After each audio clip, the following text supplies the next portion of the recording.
Welcome to the Livingston Parish Regular Council meeting. Today is October 23rd, 2025 at 6 p.m. All notices have been pushed out through the paper and the media has been notified.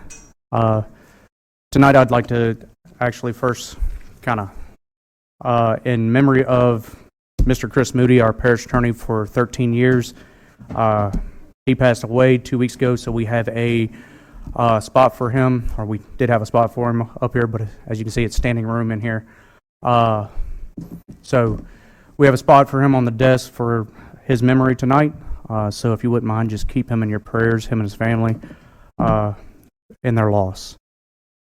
Tonight, Mr. Ricky Goff has the invocation. If I could, Mr. Jim Norred, a past council member that I served with many years ago, is going to do the prayer for us. He's making his way through the crowd. I'd also like to recognize another council member that served during that time. Miss Sonia Collins is in the crowd, so I hear she's going to run. I'm just kidding. Thank you. Thank you. Let us pray. Dear Lord, we thank you for these blessings you've bestowed upon us and our nation. We ask that you watch over our leaders and help them to make informed and decisive decisions. We ask that you be with the people here in this meeting tonight and to remember to always keep it civil as we're talking and discussing issues, Lord. We ask that you be with Mr. Moody's family as well, Lord. In Jesus' name we pray. Amen. Would you also lead us in the pledge? I pledge allegiance to the flag of the United States of America and to the republic for which it stands, one nation, under God, indivisible, with liberty and justice for all. Thank you, Mr. Jim. Thank you. All right, so we are having a little problem with our audio tonight. There's a lot of people here, so please, if you got anything that you need to talk about, please step out in the foyer to have that discussion, because it's going to bleed through the system. And anybody on the back wall, it's definitely going to bleed through the system. Please silence your cell phones. Anybody wishing to speak on any agenda item, please, we ask that you fill out a card. We have a lot of people here tonight, so we're going to go from 4 minutes to 3 minutes. Please address the council. Don't address anybody in the audience, and be respectful to the council and anybody else. And if you have any questions for the council, they will answer that question if they feel entitled, if they feel that they need to, after your time has elapsed and sat down. All right, so Mr. President, presentations. Keep Livingston beautiful. We need to call for the roll. Ms. Raven, call the roll. Mr. Taylor? Here. Mr. Watts? Here. Mr. Mangus? Here. Mr. Erdy? Here. Mr. Wascom? Here. Mr. Goff? Here. Mr. Shavers? Here. Mr. Coates? Here. Ms. Sandifer? Here. We have a quorum. Presentations. Keep Livingston beautiful, Ms. Linda Gardner.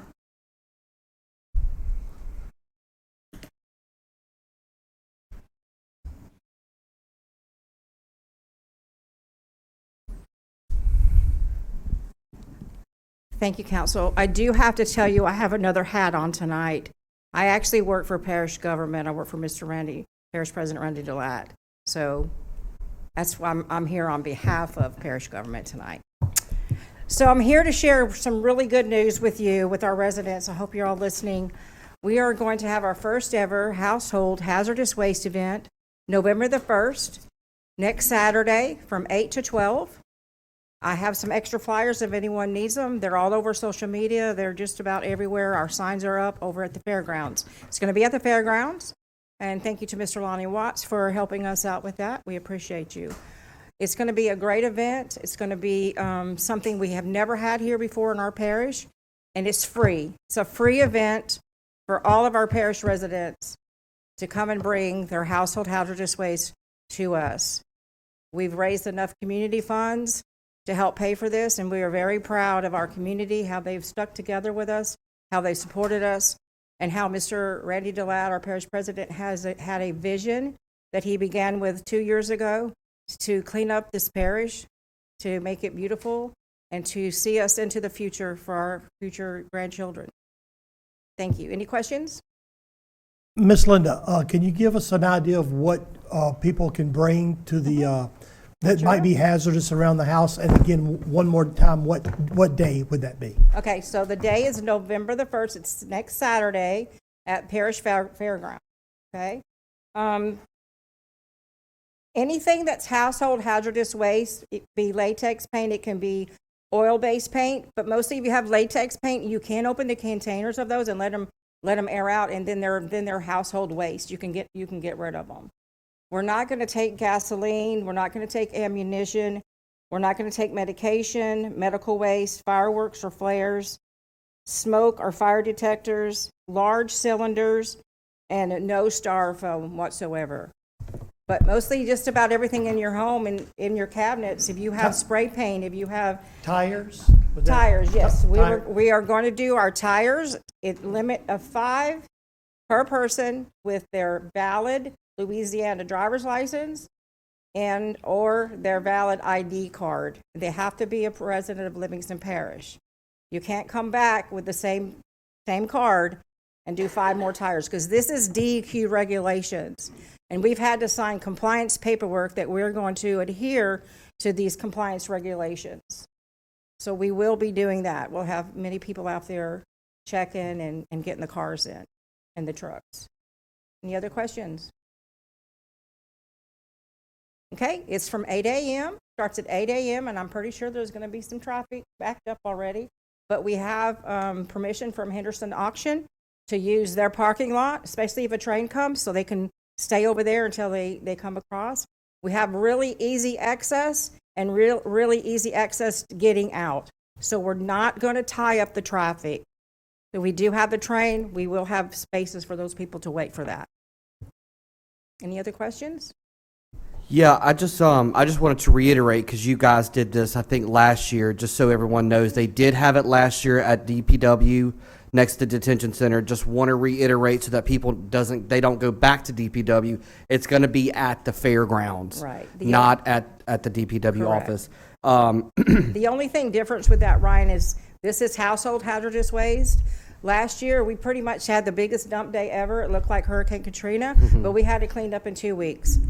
So that was a great thing. But this time it's going to be, you'll have tires that you could bring up to 5. And we also going to do white goods like refrigerators, things like that. And then our electronics is a nonprofit organization called Capital Area Recycling Company. And they're going to take from everything from DVDs to cameras, whatever you got in your attic that's electronics, they're probably going to take it. And I also want to say thank you for leading the efforts, and you and Randy and the administration working towards getting this taken care of, and especially thanks to the sponsors for also making it happen. So I do appreciate you. I appreciate you too. Anyone else? Okay, thank you. Have a good evening. Thank you. All right, we need number 9, adopt the minutes. Need a motion to adopt the 2025 Juban Crossing Economic Development District meetings. Got a motion by Councilman Wascom. I mean, not Wascom. Mangus. And second by Councilman Wascom. I was looking at him. Okay. All right, and we can do them together. And we're going to also do the September 25th, 2025 regular council meeting council minutes. So we got a motion from Councilman Mangus, second by Councilman Wascom. Vote on your iPad.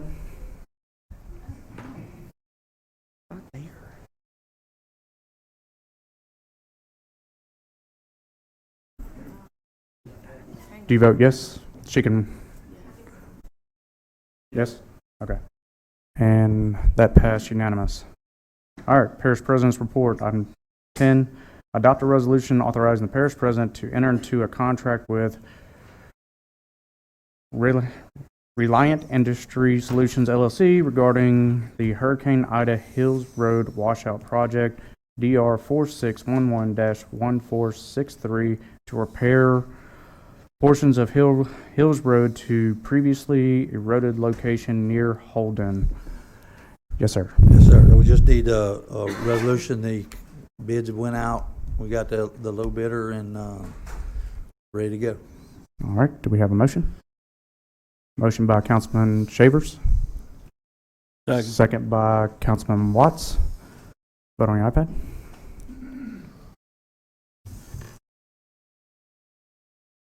Thank you. And that passed unanimous. Number 11, we don't have anything for the finance report. Mr. Mickey, you didn't have anything for us this afternoon? All right. Number 12, all right. Adopt a resolution authorizing, adopt a resolution in opposition of permitting and establishment of any Class 6 injection wells and pipelines within Livingston Parish. Councilman Dean Coates. All right, I would like to say that we came up with a resolution, and I want to give credit to Councilwoman Sanderford because we went through and she made some amendments to it as well so that we could get something passed out here today. I want to go ahead and read this to y'all. This is the final product. It says to adopt a resolution in opposition to the permitting and establishment of any Class 6 injection wells and pipelines within Livingston Parish. Whereas the Livingston Parish Council and Governing Authority of Livingston Parish Council recognizes its fundamental duty to protect local and environment, land, and water resources for the safety, health, safety, and welfare of the community. Whereas it is the understanding of the Livingston Parish Council that state law directs the Louisiana Department of Conservation and Energy to give substantial consideration to local government input. Whereas the Livingston Parish Council has expressed its commitment to prioritizing the well-being of our residents through the enactment of a local ordinance aimed, which that's going to be a local resolution, I believe. Is that correct? A local resolution. That's right. So anyway, for the regulation of the injection wells and ensure community safety. Whereas it is the belief of the Livingston Parish Council that Class 6 carbon capture and storage technology and associated infrastructure present possible risks, including CO2 pipeline safety risks, including seismicity and geological instability, and long-term storage uncertainty of financial and liability risks to the Livingston Parish Council. Whereas the belief that the Livingston Parish Council is citing industrial injection wells and pipeline infrastructure may have a negative impact on local property values and hinder future economic development opportunities. Whereas, in spite of the potential risk and concern referenced above, the industry is not adequately quantified,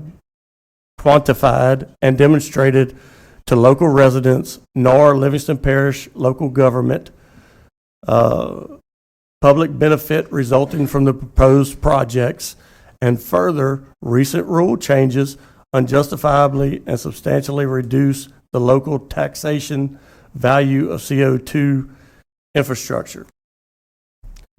Now, therefore, be it resolved that the Livingston Parish Council hereby reaffirms and expands its firm opposition to the permitting of establishment of the Class 6 injection wells within the jurisdiction of Livingston Parish, emphasized our commitment to protecting our rights and interests of our community over the and the environment.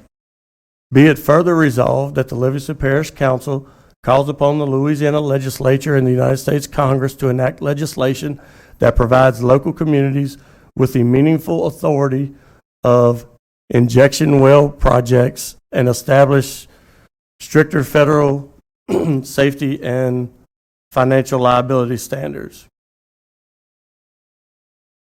Be it finally resolved that this resolution shall be communicated to the Governor of Louisiana, the Louisiana Department of Conservation and Energy, and the Administrator of the EPA, and all relevant state and federal legislatures representing Livingston Parish. And that's that.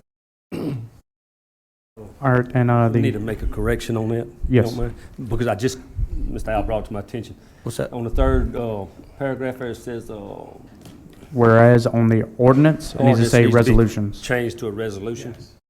That's what I was saying, yeah, Yeah. yeah. Yeah, Thought we I had to do just that. want to clarify it, that's all. Yep, thank you, thank you. Yep. Is that a motion? Yes, make a motion to pass this. Got a second by Councilman Shavers. All right. There are 75 people that want to speak on this. I believe, do you have more? Okay. Now, okay. Yeah.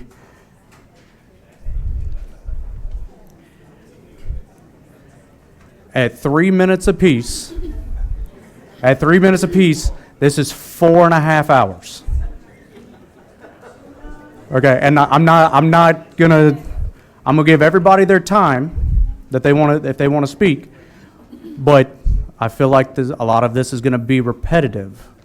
So if somebody covers something that you want to say and your name gets called, just say, I'm in support of the resolution. Is everybody okay with that? Can you raise your hands with that? All right, I see 75 raised hands. Is anybody opposed to that? I don't see one opposed. Is everybody here okay with the resolution that has already been proposed? Can you raise their hand? How many of y'all actually want to speak on this?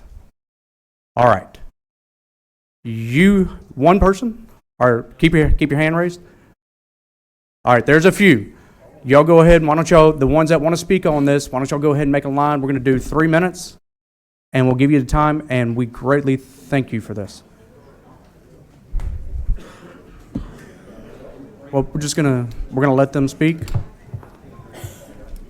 All right, look, guys, it's gonna be bleeding through, so please keep the side chatter to a minimum. Thank y'all. My name's Rebecca Roberts. Thank y'all. My name is Rebecca Roberts, and I live in Watson. First off, I'd like to thank Dean Coates, Ryan Shavers, Joe Erdy, Aaron Sander for me and Mr. Lonnie, the Watts, have talked. If I've missed y'all, I am sorry. I have been with a lot of things going on.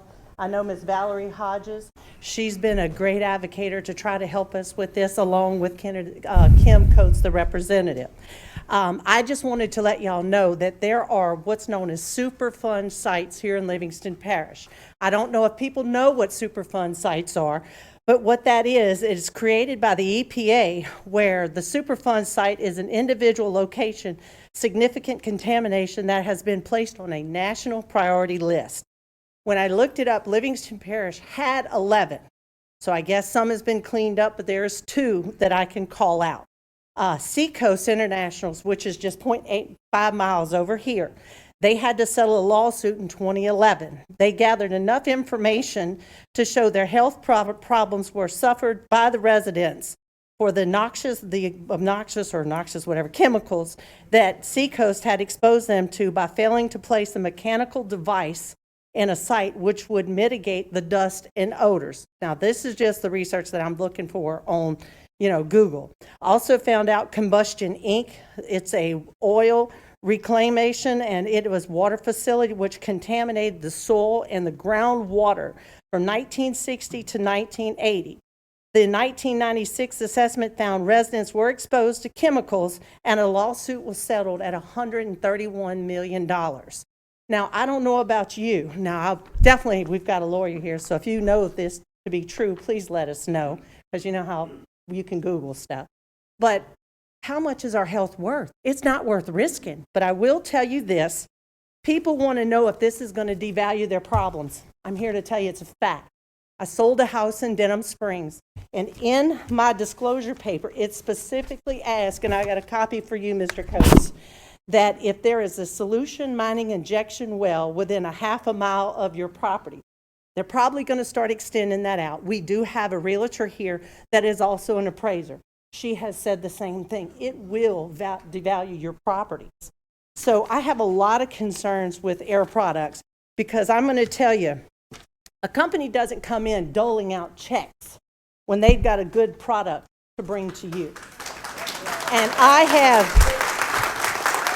have pictures of many people from, I can tell you, I have the Livingston Parish School, the Livingston Parish Council, the fire department, the emergency communication, the school board, the pilot club, the CAT program. Just this list of people right here accepted, and I have pictures of the people in here, which was accepted from our parish president and different people. I'm going to give you 30 more seconds, okay? $1,205,000. So your vote tonight is going to tell us exactly how you feel. Now, one thing I'd like you to do, Mr. Billy, I've not heard this yet, but I would like for you to direct a question to our parish president. Is he in support of this, or is he against this? Because we, the people, need to know where he stands. Thank All right. you. Thank you.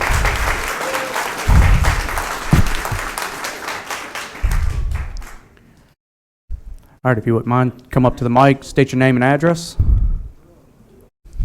My name's Bill Whittington. I'm the president of Lake Marpaw Preservation Society, 28071 Highway 444, Springfield, Louisiana. I'm gonna make this short and sweet. We all know the hazards. We've been doing this for about 3 or 4 years. Y'all have all been to meetings. Y'all know what it is. Y'all are representatives of the people. I'm gonna go out and say there's not one person in this room that wants this. Thank y'all. Thank you.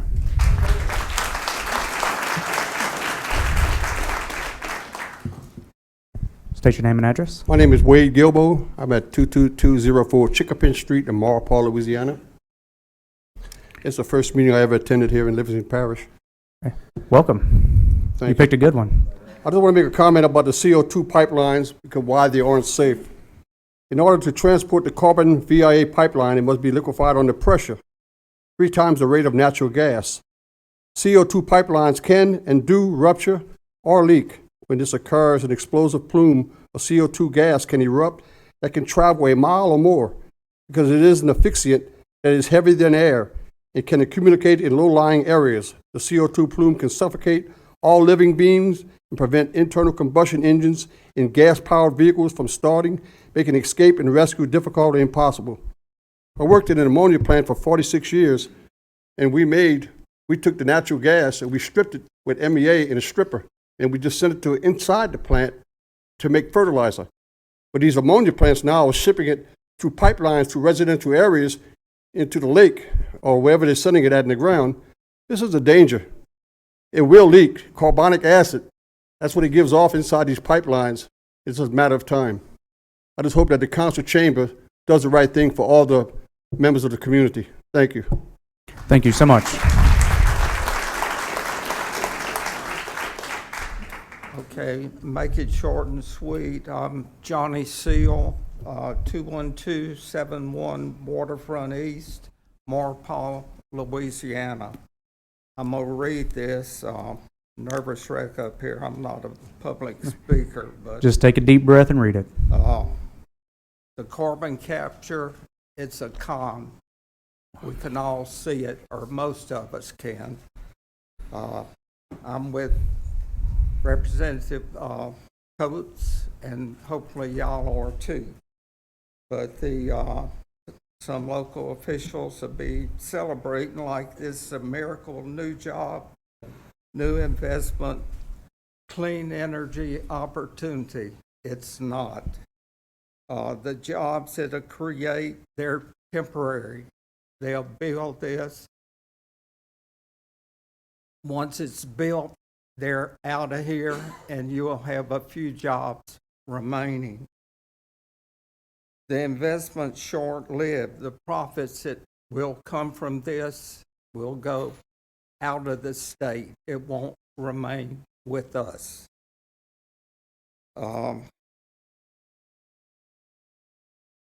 The oversight, what they'll be watching for after, if this would pass, the oversight would be non-existent. Once the horse is out born, that's the end of it. The risk is permanent. leaks, brine, migration, pressure. My eyes are not good, and I just lost what I had, but it's a bad thing for the state. It's a bad thing for Livingston Parish. It's a bad thing for our health. Once a button is pushed for this to pass, they start pumping it under Lake Marpaw or wherever they put it in ground. You can't retrieve it. It's a done deal. So our families, our communities, we're here tonight. Hopefully everybody's with us. That's it. Is that it? Thank you.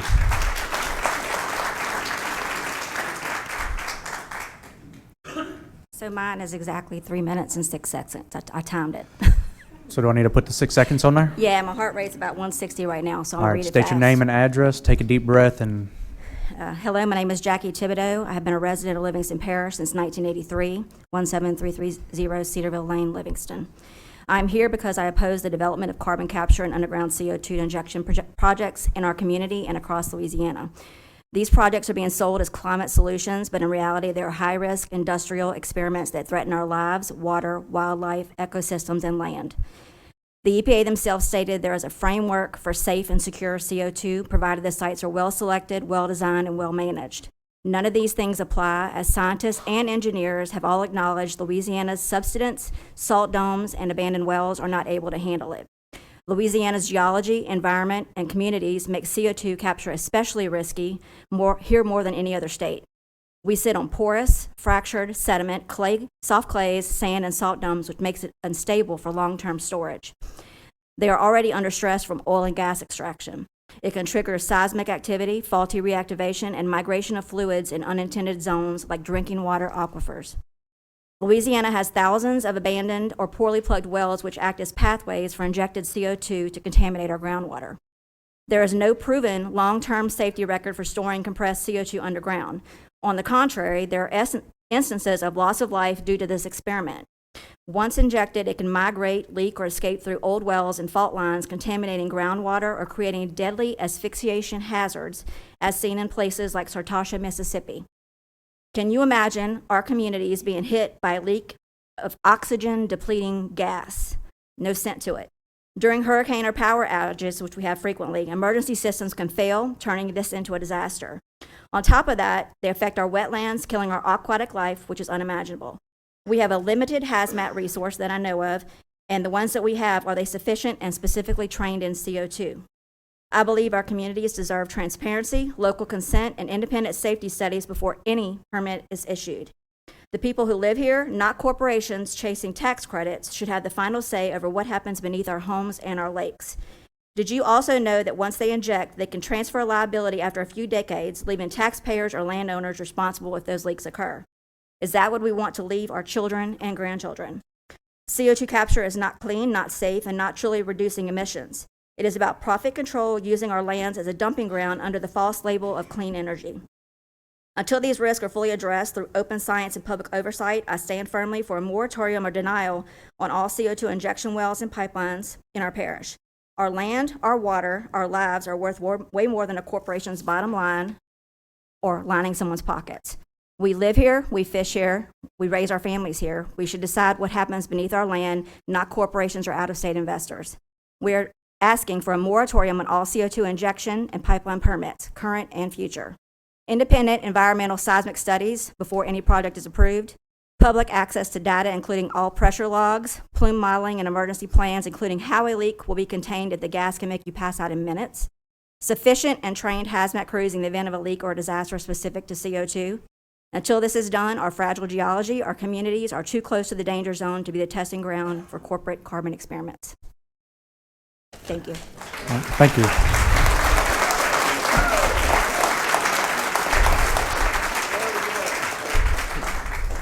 Jim Norred, 11093 Johnson Road, District 6. Thank you all for taking this up and addressing it.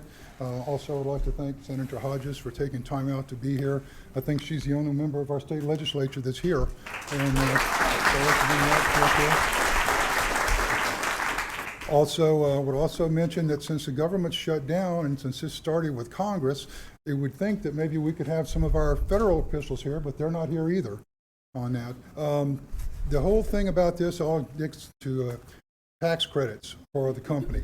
That's what it all boils down to. And this was created in the Inflation Reduction Act with under President Biden in Section 45Q. They were given $80 to $180 per ton of carbon sequestered. Then it was in the Big Beautiful Bill, it was increased to $185 per metric ton. So if you start thinking about that, we're talking, it's $100 million worth to them. If they put 1 million tons in a year or 100 million, it's all money for them, all straight off their bottom line, affects everything else. That's what's driving it. Talking to the legislature, they'll do what they can, but if you want to really kill this, get that removed out of the Big Beautiful Bill. Have Congress to remove this and remove the tax credits, and they'll all go away. We've all fished in Lake Maurepas. We've all enjoyed our recreational time there.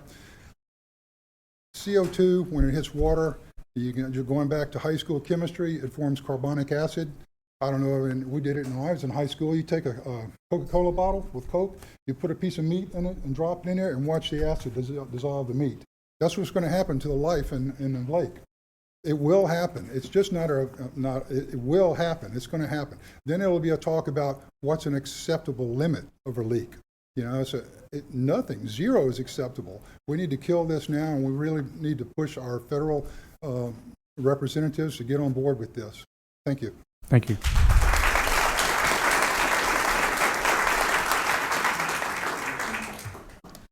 Carla DeYoung, I live in Walker, Louisiana. I want to thank all of y'all that have been supporting us not wanting CCS in this state. I watched an interview the other day on the news, and the gentleman was saying that all the noise going on in Louisiana was sending a bad message to the companies that can bring in jobs and money to our state. And I think he needs to understand that the people of Louisiana are not for sale. They've come in, our legislator came in and put CCS into eminent domain, and that was never meant to be anything but for public use. There's plenty of studies out there that show that this is not working. It doesn't work. It's a money scam. It's a way for these private companies to extract more oil out so that they'll have more product to sell. That's all it is. It's not safe for this community, as you heard from the others, and there's plenty of scientific studies, but they're using selective science to get these things passed through. And one thing I know about Louisiana, we've seen our share of tragedies. And when they happen, we come together as a family. And this entire state is a family right now. The word is spreading everywhere. So to that man on that interview, worried about our voices, he needs to worry about a bit harder. And the governor needs to listen to us. So the message to the governor, the legislatures, the sellout politicians, and that man is, we don't want it anywhere in this state, period. Not in Vernon Parish, not in Calcasieu Parish, not in Natchitoches Parish. All of the parishes, we got their back. We're standing with them. So if they were worried about us being loud last week, they need to get a little bit more worried, because we're not going to stop. We don't want it here anywhere, period. That's all I got to say. Thank you.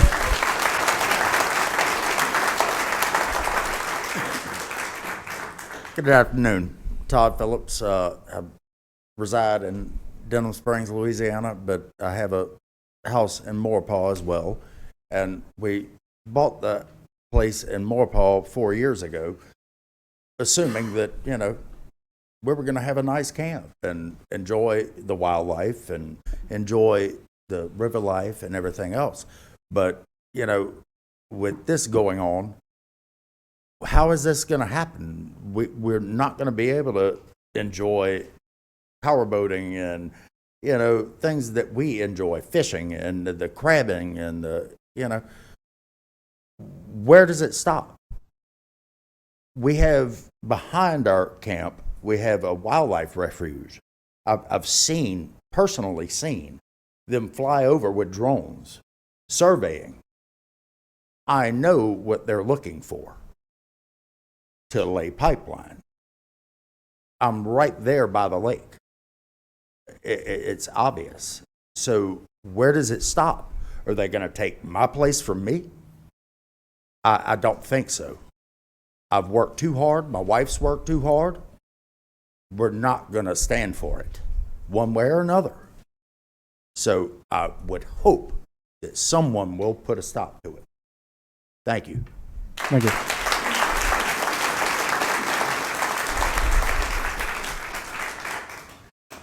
My name is Chris Gontier, and I'm in Denham Springs, Louisiana right now. I was in Pryor, Oklahoma for a while, pastoring a church. I'm from Livingston Parish for most of my life, but when I come back, this is home. In the ministry, you have to move sometimes. I'm missing my granddaughter's volleyball game right now. The reason why, I want my granddaughter, my grandchildren to have a place that's safe. I was affected by one of the Superfund sites that somebody mentioned earlier, and we don't need any more of that in Louisiana, period. I see where you have this as a resolution. I served on city council when I was living in Oklahoma. Resolutions are good, quick fixes. We need an ordinance. We need a law after this, not just an resolution. This is a good first step, but it's weak. We need to stand strong and say no. Absolutely not. Eminent domain was mentioned. Absolutely not for a private enterprise. I'm telling you, I would meet them at the gate if they tried that on my property. Period.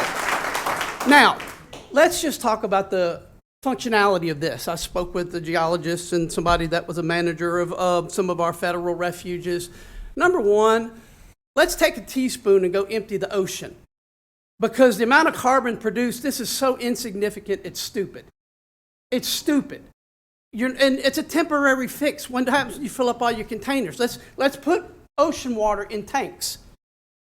Why not use these programs that they can have money to put trees who will recycle the carbon dioxide and help the environment and scrub the air and clean things? Why not do that?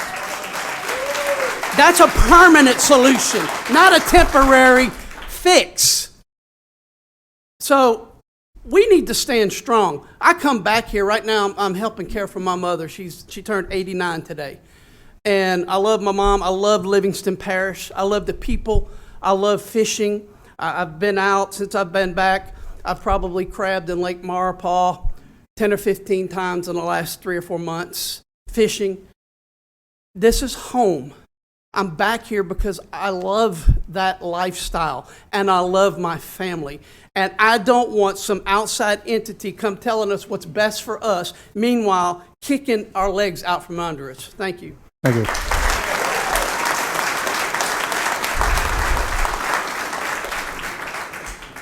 Good evening. Bobette Larkey, 17850 M. Guitreau Lane, Livingston, Louisiana, and thank you guys for allowing us to speak tonight.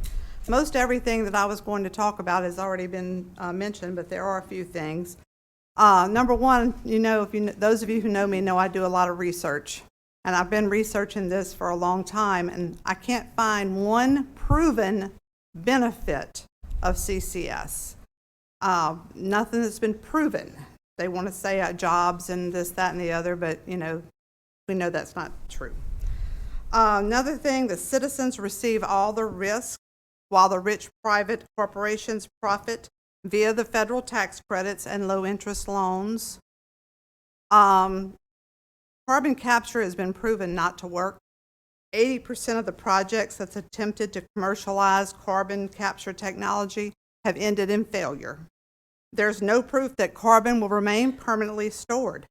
When the project fails, if it's even started in Livingston Parish, who's going to be stuck with the bills of the cleanup? Livingston Parish government and Livingston Parish taxpayers. Because once it's under our ground, we can't recover it. It's there permanently.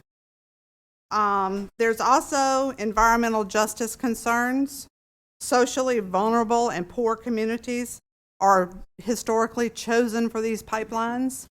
And I did see a map of where the pipeline that's going to run to Holden is going to run, and it fits this criteria. It's running through some very low economic areas of Livingston Parish. People don't have anything. I guess they think that we have fewer resources, so we can't push back. So they choose these areas. People, this is discrimination. This has happened in St. James Parish. 2 days ago, the Supreme Court, they refused to hear St. James Parish because the people there were doing an appeal saying that they had targeted the chemical plants in black areas. And they're saying it's discrimination because they're not in the white areas. And the Supreme Court failed to hear it. They said, send it to the appeals court. Let's see what they say. So this is following the same footprint, discrimination against the poor people in Livingston Parish. I want to quote President Trump. He says, carbon footprint is a hoax made up by people with evil intentions, and they're headed down a path of total destruction, end quote. President Trump received 84% of the 2024 presidential votes in Livingston Parish. This tells me the vast majority of Livingston Parish trust this president's instincts, and you as a council, we should help listen to it. What do we, the citizens of Livingston Parish, want from you as a council? Well, number one, I think tonight we want you to all vote together for this resolution as an effort to stop the scam. We elected you to be our voices. We have no voice. We depend on you to be our voices. And I think that we are hoping tonight that you would voice our concerns for our health, our safety, and our welfare. Number two, we want you to show support for President Trump. Since he feels this is a scam, we would like for you to do that. We want you to stand up to the bullies outside of our parish who's using their powers to try to influence your decisions. And even our governor now has said that if a parish does not want CCS, they don't have to have it. We want you to approve this resolution tonight to send that message. We do not want this in Livingston Parish. Thank you. Thank you.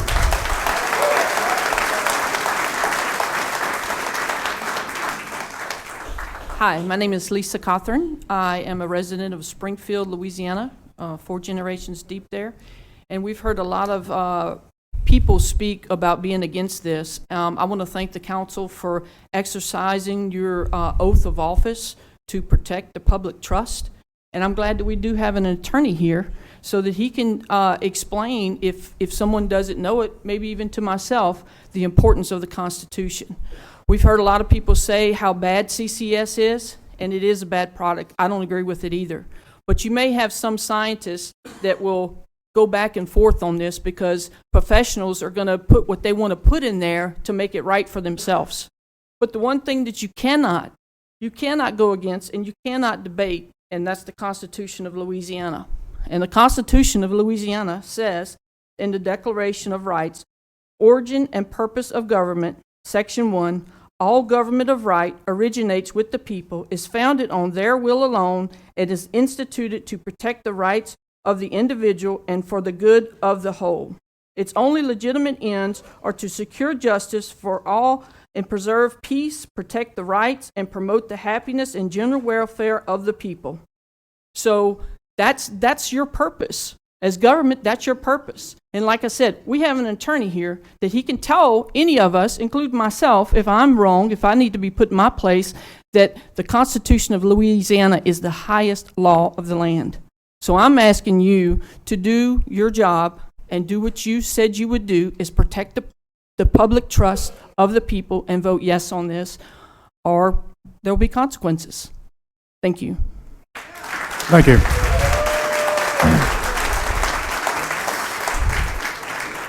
And my name is Lindine Lucioni. I live in Port Vincent. I just have a quick question. I have a lot of technical and legal questions, regulatory questions that I would like to ask. Is there a means by which these can be submitted in writing or electronically? And I just don't know who to send them to, where to start. you can send it to any one of the councilmen here, but Councilman Coates? If you send it to our parish council office, the clerks will take it. They'll give them to me, and I will relay that to the industry, and they'll try to answer whatever questions you have. Okay, great. Thank you so much. Thank you. Thank you. Hi. Good evening, everyone. Thank you so much. Senator Valerie Hodges, I represent District 13. And I just want to say thank you to all of you for letting the people speak. And I'm here representing most of Livingston Parish, not just myself. I am a big supporter of oil and gas. I just want to go on record saying that. A huge supporter of oil and gas. My grandfather actually worked for Ethel for years before it became Exxon. And he walked to work. My grandmother told me he would walk to work. And since I've been elected to the legislature for 14 years, 15 now, I've always supported oil and gas. I still support oil and gas, but carbon capture sequestration is not that. And this is an unproven technology to America. We are not familiar with it. And that, I think, I'm here to represent my people, and my people are telling me they don't want it. They're not sure what it does. So I think we just need to slow down, because one of the concerns I have, we keep being told this is safe, this is safe. Well, what I want to know is why on the permit that was applied for, multiple permits, the chemicals, it wasn't just carbon that was going to be injected. It was all kinds of chemicals, but it was redacted what those chemicals are that is mixed with the carbon. So that is concerning to me. And when we asked the department, they said they couldn't tell me what those chemicals are. So why is that? It's not just carbon that's going in under our ground. So we're talking about under our ground, under our homes, our churches, our schools, and that's just where there's going to be injected. We're not talking about the plant sites and the pipelines. So obviously people have a lot of concerns about that. I have concerns about it, of this long-term safety that I want, where my grandchildren and hopefully their children, if Jesus doesn't come back, to be here and to be safe. And so that's what we're asking. And the question I have is, I'm not against carbon capture sequestration. I'm just against it in Livingston Parish. And there's got to be tens of thousands of acres somewhere that's not inhabited by people and churches and schools and children playgrounds that they can go put this stuff. Why does it have to be here in Livingston Parish? So I really want to say again, thank you for all of you. I hope you will vote to pass this resolution. And I want to thank everyone that came to speak tonight, to take off and take your night from home. And just thank you for being here. And God bless the United States of America, and God bless Livingston Parish. And God bless you. All right. You're gonna be the last one tonight, sir. I waited to see if they said what I was going to say. My name's Tom Bramiana. I live at 21375 Waterfront East Drive, Maurepas, Louisiana. I've been a resident on the Diversion Canal since 2000, also a real estate agent since 2003. I've found dream homes for people that enjoy our waterways, that enjoy the hunting, the fishing, the boating, raising families, and now I have grandkids that are enjoying our home. One of my biggest concerns I haven't heard anyone talk about is the sheer volume. Based on what, and I'm not a scientist, but based on the research, they're talking about, 5 million metric tons, and they're talking about a massive amount over a period of time. And if you start looking at the depth of Lake Maurepas and you try to fill that volume that they're talking about, it pretty much wipes out anywhere from 0.6 to 1.1 square miles for every 5 million metric tons. Maurepas, I think, is 98 square miles. So the biggest problem is that in the past, a lot of these, like a Norwegian carbon capture project, they're off of the coast, the ocean, or they're at old oil mines or oil fields, or they're in reservoirs. The problem about this project that hasn't been used much is the fact that this is an actual navigable waterway that is not contained. So if there is a release in Lake Maurepas, everybody is impacted, not just Livingston Parish. We're talking about Lake Pontchartrain. We're talking about decimating, the ecosystem that we've loved. I've seen so many fish kills over my years and see how long and how many have to be replenished into the rivers just to go ahead and get populations back. And it really devastates just a natural disaster such as a hurricane storm or a major flood. So my concern is the sheer volume. When does it stop? When's the tap turned off? And they haven't told us anything about that. And what they'll do is they're going to milk our soil, our mineral rights, and like everyone mentioned, they're going to basically leave us with the problem. It's also proven that carbon capture does not benefit a community. If you actually look it up and see what the benefits of the community is, it's minimal.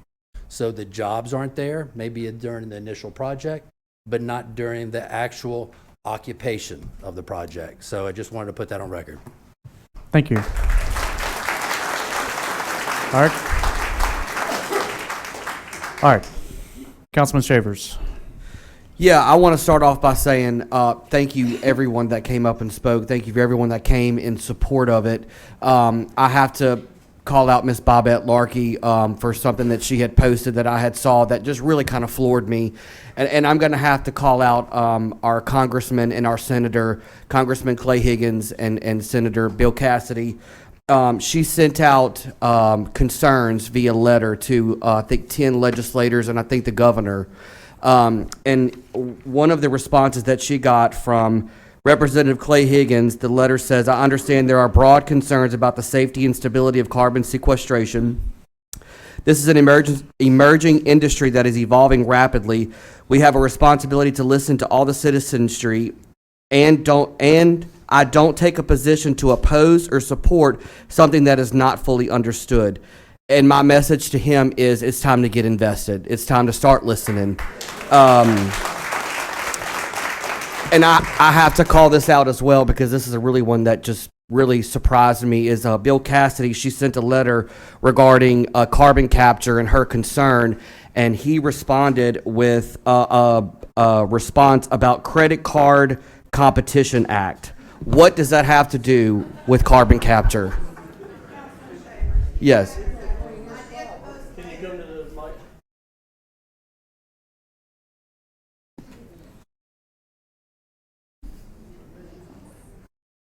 And I just want to clarify, in Senator Cassidy's defense, he did later send another letter explaining that it was some glitch in his computer system.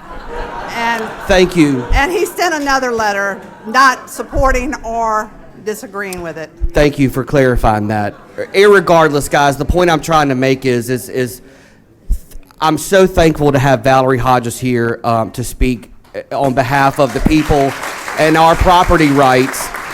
Dean Coates and I talk all the time, and you know, he tells me just because it's not in your area doesn't mean it isn't coming. So I have a letter here that one of my constituents sent me from Public Sequestration Hub LLC, notifying them that they've applied for a permit. Now, of course, this is before the governor put the moratorium in, but I just want to say thank you all for coming and speaking. You know I support this. This is your property. This is your right to do this. And I'm very thankful to live in such a parish that is so involved. And so, again, Valerie Hodges, thank you very much. And, yeah, thank you. And I do hope that the council will support this resolution. So, Councilman Mangus? Yeah, I want to thank everybody for coming out tonight. Also want to thank District 6 Representative and former council member Jim Norad. He's 100% correct. This is a 45Q tax break, and it's not a real product. So it's not like oil or natural gas or coal or shale or even fracking or CO2, which does exist in our parish under Duff Road and the Linder and the storage where they reclaim oil. This doesn't do any of that. It is entirely based off of tax credits, federal tax credits. And the big beautiful bill induced basically $90 billion worth of possible tax credits that are out there. If those federal tax credits went away, there would be no reason for this to happen. So we can do what we can do on a local level, and we will. A gentleman had asked about why this is not an ordinance, not a resolution. Well, Honorable Shane Mack and this council, Mr. Wascom was on it at the time in 2023, passed an ordinance banning a moratorium on this, and unfortunately we went to federal court and lost. Honorable Judge Dick, and it's her name, Shelley Dick, sorry, is an injunction. If you,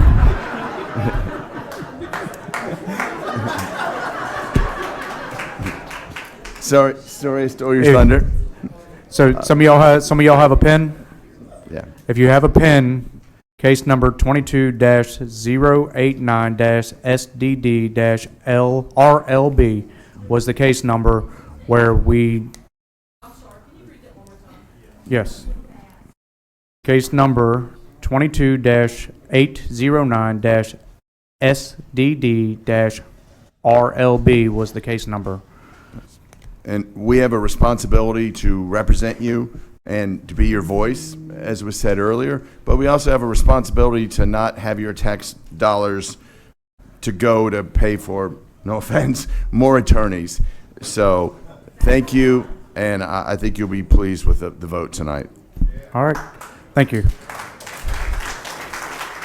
Raven, instead of doing it on the iPad, call for the vote.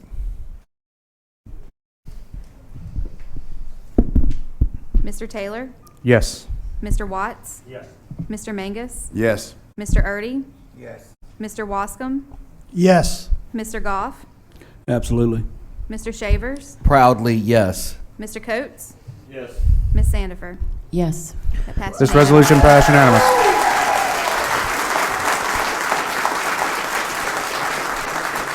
Parish President Randy DeLatte. Thank you, council. Y'all did a great job. I got a few things that I need to address. I was called out personally, so I need to address it. There's no one in this room that has worked longer or harder against carbon capture than I have. There's no one that gets more credit because it's not here in Livingston Parish besides me would be the governor. The way we're going to beat carbon capture is to take the tax credits away. I don't think we had the pull to do that because Trump is doubling down on it, contrary to the misquote that Ms. Larkey got the quote right. It was in Europe, and he came back and he doubled down and said he corrected that. So he put more money in it.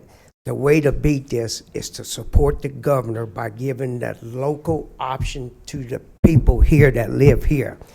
I have testified in Senate committees for this numerous times.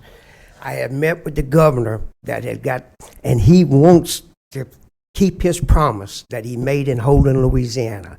And if we let the governor do his job, I believe he will give us the tools where we can do these things. But preaching to us is like preaching to the choir.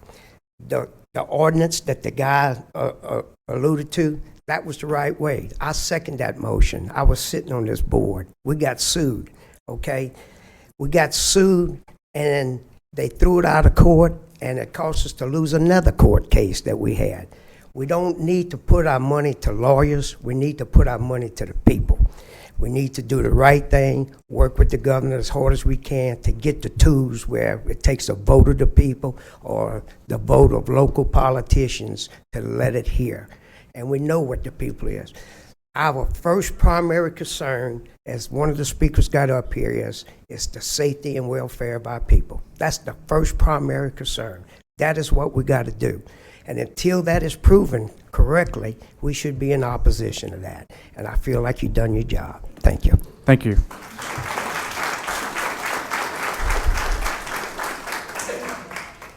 You say that.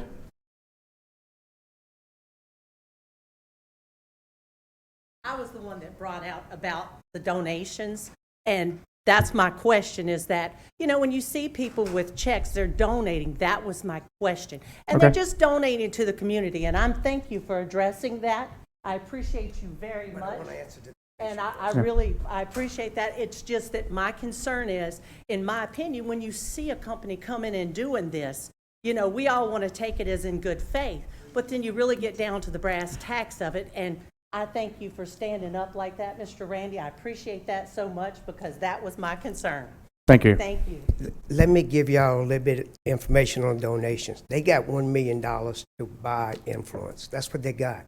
Either they take it back with them or we make it spend it on the citizens as a tax. They donate money for sandbags. That doesn't mean that we inviting the water in here We're gonna take those sandbags to protect people's. They donating, everything they donated was to put the public service to the taxpayers. If not, then I gotta ask the taxpayers to raise taxes. We all know our goal, every one of us sitting here, is to cut taxes, not raise taxes. So you have to find that from somewhere else.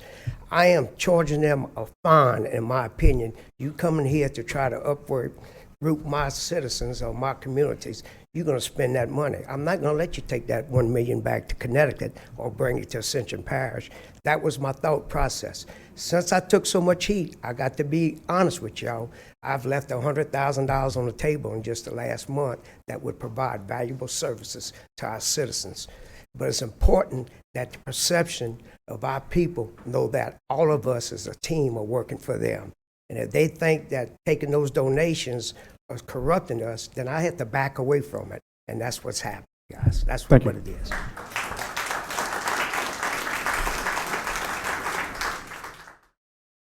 Channel 17, proudly serving the Florida parishes. Sorry for that recess, but we had a lot of people in here, and now we don't. I'll make a motion, we go back to the meeting. All right, got a motion, got a second by Councilman Coates. All in favor say aye. Aye. That was unanimous. All right.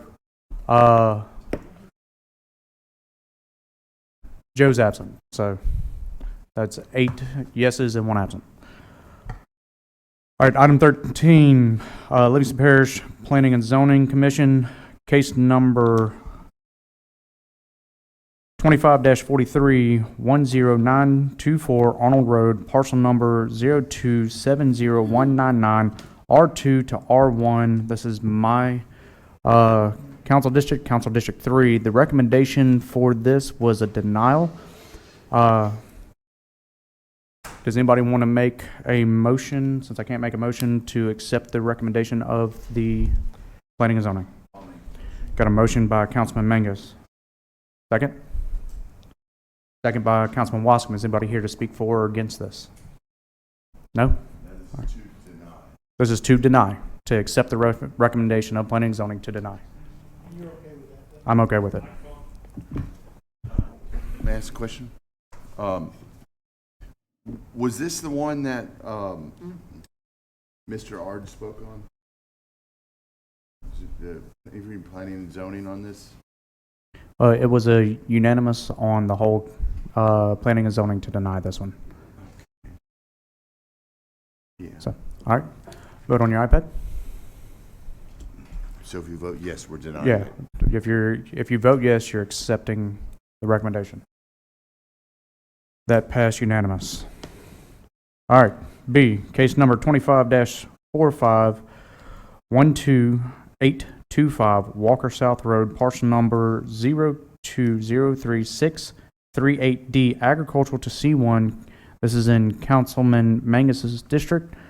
The recommendation was to approve. Do I have a motion? Motion from Councilman Mangus to approve the recommendation. Do I have a second?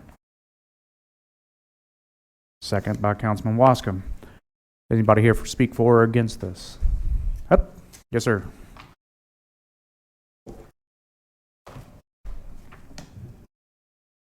I'm Mike Wall. I'm the owner of WCK Foundation Repair, and I want to thank you guys for helping us out with our office building. We've been running out of a double wide for quite a few years now, and we've been in business for over 40 years, and we employ all of our people from Livingston Parish.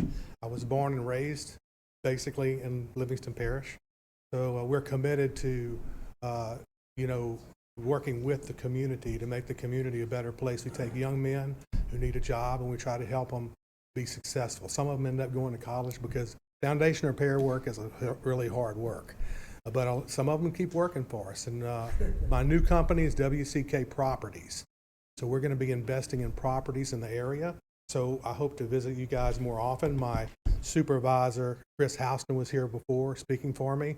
I'm trying to be retired. I have my first grandbaby I've been spending as much time with as possible. We have another one in the oven, be around March whenever she gets here. So I would love to have your cooperation in the future to take certain properties larger properties and subdivide them. I don't want any large projects. I'm trying to keep it simple. But I would like to invest in small homes for individuals, like small working class families. So Okay. I just want to thank you guys. Thank you Okay. for your time. Or do you have anything on this Nope. piece? Okay. I have a question. Your property, you neighbor this property already currently? Yes, this property we bought from our neighbors. I call it the Strip. Our original property is next to it. It's not commercial yet. We don't have specific plans for it yet. Our office building is being built on the property that we bought. So we'll be using the property next to it, but it's not going to be zoned commercial yet. We don't know what kind of plans we're going to have, but when we do come up with some plans, we'll come before you guys and have your approval. We want to work in harmony with the council to So make sure the property's are you in favor of this? of making it commercial. Yes. Absolutely. Okay. Walker South are you? Because you're 21285. Can you give a, I know it's in my district, but frame of reference, Mr. Goff was asking. Right. Yeah, it's about 6 miles from I-12 if you're headed south. So he's past you? Yes. Yeah, okay. We're planning on moving the double wide that we have there out of the way, and we're going to use it for foundation repair company, but I have goals to grow the business, and we're going to, I don't want to go too quick. I want to do it in a rational way where it'll be well planned and thought out. Thank you. Yep. He's just here to, in support of it. Yeah. Okay. Right. Thank I mean, you. If you want to make the other piece of property commercial now, that's fine, but I won't do anything. Thank All you so right. much. So we got a motion by Councilman Mangus, second by Councilman Wascom. Vote on your iPad.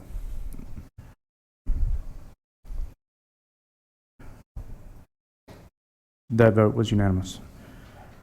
Case number 25-47, Buddy Ellis Road, parcel number 0275859, R1.5 to C1, Council District 6. Actually, C and D are together, I believe. Am I right on that, Yes. Councilman Mangus? Yes. All right, we're going to vote on both of these at the same time. This is to approve. The recommendation is approval from the planning and zoning. Yeah, it says for both Yes. of them. Do you have a motion? Yeah, I have a motion. What's the motion? To approve it. All right. Second? Second by Councilman Watts. Is anybody here to speak for or against? Nope. All right, vote on your iPad.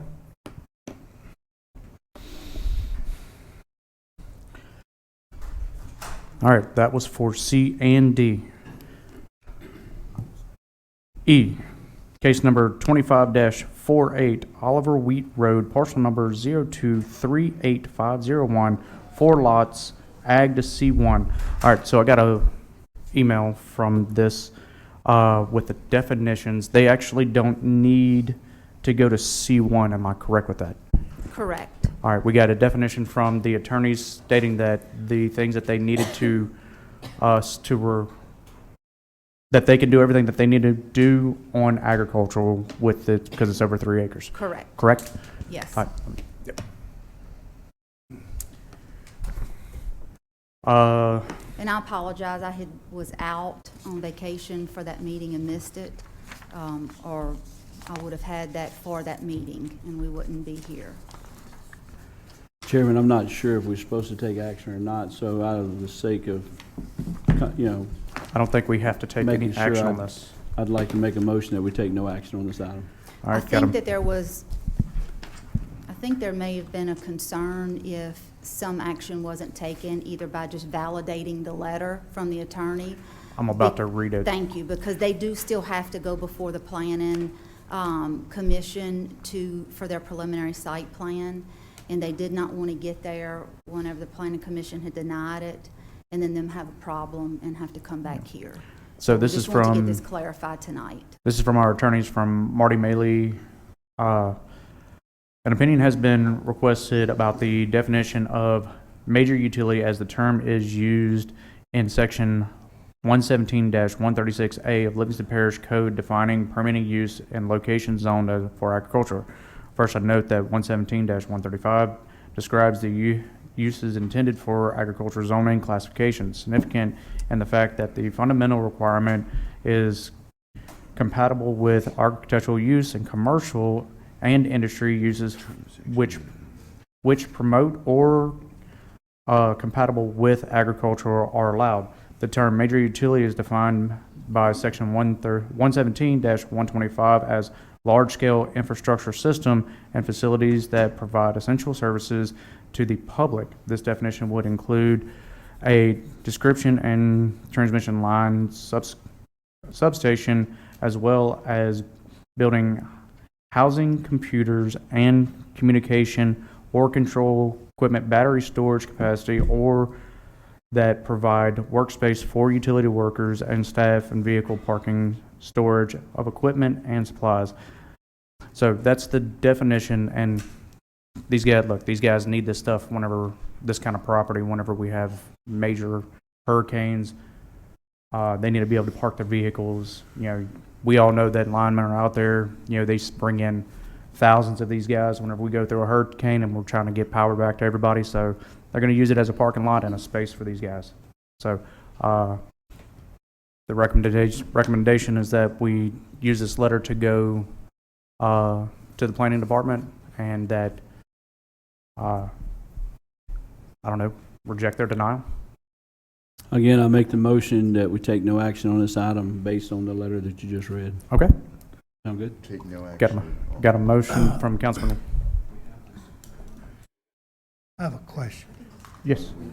Yeah, we're taking no, the motion is to take no action on this. Go ahead. Maybe I'm wrong, but if you take no action, then it's kind of like you're not making a decision. But if we make the motion to declare that does fit into that zoning, then You got a substitute motion? I would like that if that's that would what be you- better if than you no would- action. is my Substitution thought. motion? If you would ratify that fine with letter Yeah. and basically agree that what they're wanting to do, their plan, does fit in that category, then we can move forward. All right, a motion to ratify this letter and to Declare that it declare does fit that it into the fits. current zoning. All right, If you're so okay that's- with that, Ricky. I'm fine with it anyway. I just know we got to take action. The So we item's gotta- here and it came from the planning. So And that's if your y'all wanna motion? Do that, or just send it back to administration to handle it, but. And that's a second. I'll Okay. second. All right, got a motion from Councilman, it changes to Councilman Waskins and second by Councilman Goff. All right, vote on your iPad. So we are approving. Yes. We're ratifying this letter and that stating that it fits within agricultural, that they don't have to move to C1. Okay. Okay? All right, vote on your iPad. Mine didn't come up. I vote yes.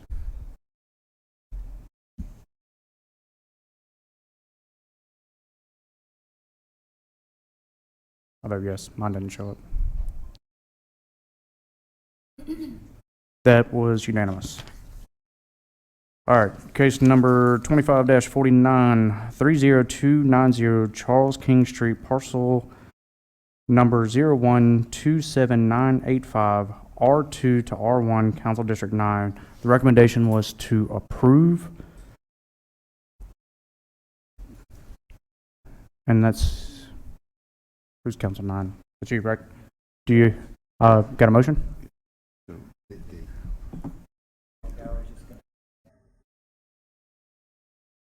Turn on your microphone. Okay, and I would like to see this approved. All right. It does fit. You got a motion for the approval? All right, that's a motion from Councilman Erdy, second by Councilman Watts. Vote on your iPad.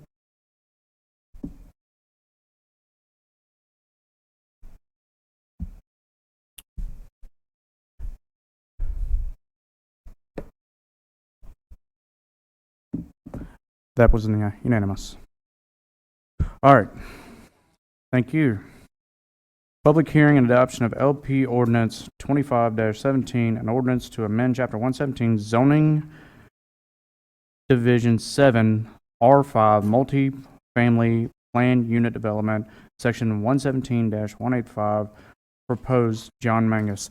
Councilman Mangus, it's all you. Yes, this is to affect R5 developments in our parish. Mr. Irving, can you talk to this?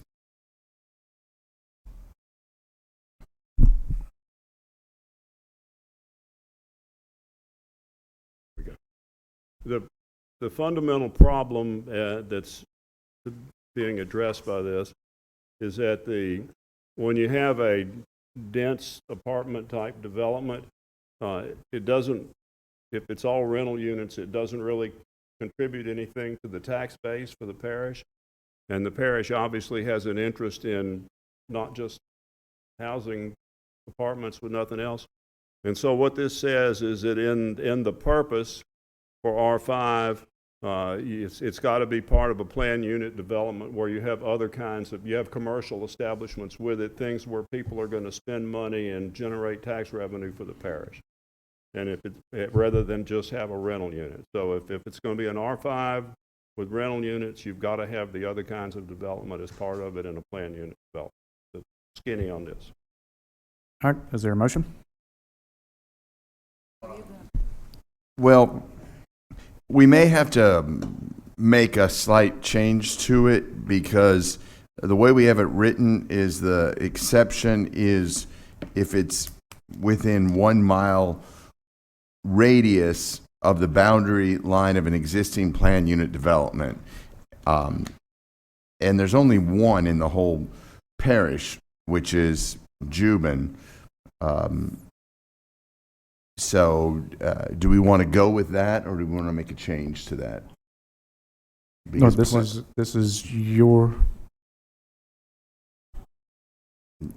pull out the exception just for Juban, and just leave it for Juban crossing area, and then pull it out for the rest. What do you feel? I mean, I think because we don't know when this is written, it's written for the future. There could be 3, 4, 5, 10, or 15 down the road, and this is language that will follow that. But it's basically stating that if they do decide to build within that 1 mile radius of there, they don't have to do the retail. But they get outside that radius, which is the rest of the parish, then they have to do the retail. If they do over 50. So, but if someone else creates a PUD somewhere else, like Satsuma, and they end up calling that a PUD or the surroundings, then it would, I think it needs to stay. The other question I had is, it says, maybe I'm misunderstanding. Yeah. It says with no more than 50 units.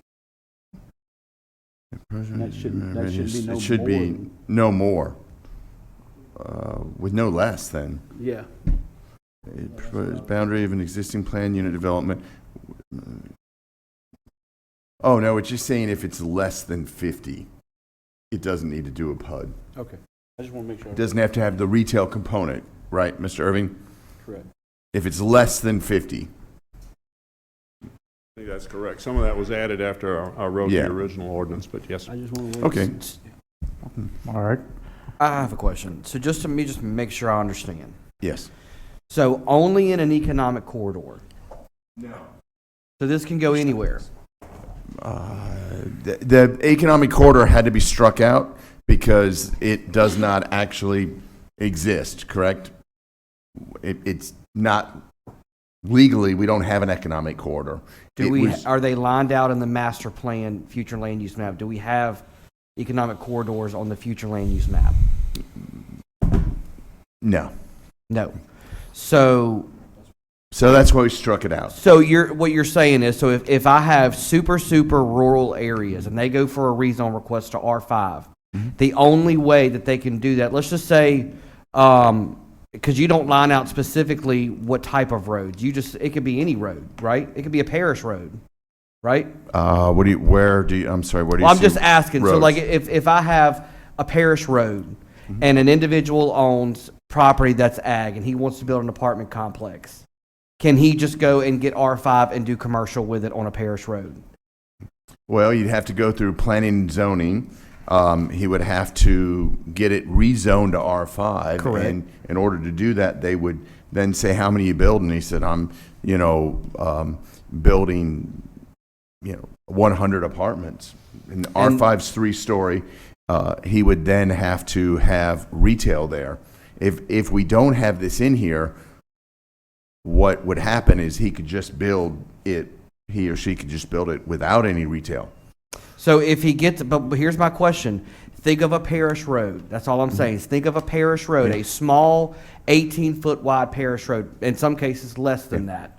If I go and apply for an R5 and you're going to tell me that not only am I going to put 100 units, but I also have to put commercial real estate right off of that parish road, do you know what kind of problems that's going to cause? Yes, but how much problems would it cause if it's just the apartments? But you have to also think, if it's commercial, people are coming from all over the parish to go to that business. All I'm saying is, I think you need to pull this, and I think you need to reconsider your roads in this.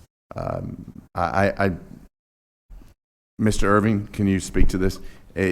It's the commercial is the way the fire departments, gravity drainage have come to me. I get you're thinking of the financial stance of Yes. it, but my question is, I'm thinking realistically. If I have a parish road, this is real life stories that could happen. Yeah. If I've got property on a parish road, and again, I know it's got to go through the planning commission and the planning department, and it's got to go through all the bells and whistles. Okay, I get it. But let's just say in a perfect world, it all goes through. Yeah. And you've got residents on a parish road that are going to have to deal with traffic coming in and out of that parish road, to people visiting that commercial development, and on top of the residents that live there. I get what you're trying to think of from the money that it's going to bring. Well, the idea is that the residents would tend to shop at it more. That's not realistically, John. If I have a Dollar General on next to a, you don't think people from all over in that area are going to go to that specific Dollar General? You have to think about the safety aspect of it, and I don't think that's what we're doing here. I think we're just seeing dollar signs and what kind of money it could bring outside of an apartment complex, but not looking at the safety aspect of what it's going to put for these people. Mr. Irvin, can you help me out here? Sure, a couple things. First of all, any development would be subject to a traffic study, and the traffic study would look exactly that, and it would require upgrading the road in the situation. Okay, let me stop you right there. So on a traffic study being done, I have not seen, and I've asked for them, I have not seen, and this is just on state highways, I have not seen any traffic study that deters any kind of development. All it says is make improvements to the road. There can be specific improvements that are required. We've got a deal right now. It's not going to come out until the next meeting, but it has exactly that situation. The other thing I was going to point out to you, which dovetails with this, is that for a plan unit development, there's a requirement for a site-specific master plan. You have that requirement now, but you don't have the procedures. But the next ordinance that's up is going to establish the procedures for the site-specific master plan.